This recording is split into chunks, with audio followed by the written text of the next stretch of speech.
উদ্দেশ্যে গাজীপুরের জনাব শামীম কাদের লিঙ্কনের গাইবান্ধা 32 গাইবান্ধা গোবিন্দ 4 আসনের মনোনীত প্রার্থী জনাব শামীম কাদের লিঙ্কন ভাইয়ের আজকের জনসভায় যোগ দেওয়ার উদ্দেশ্যে আমরা গোবিন্দগঞ্জ থেকে রওনা দিয়েছি বিএনপি সহ সকল অঙ্গ সংগঠনের নেতৃবৃন্দ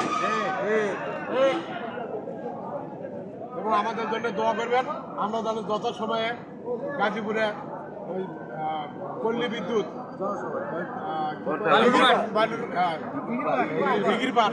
ডিগ্রি পারে যেন আমরা উপস্থিত হতে পারি। আমাদের জন্য দোয়া করবেন সকলে। শুনতে পারেন লিঙ্কন ভাইয়ের মার্কা আছে, সবাই বলো আলাদা জিয়ার আরেক জিয়ার বলো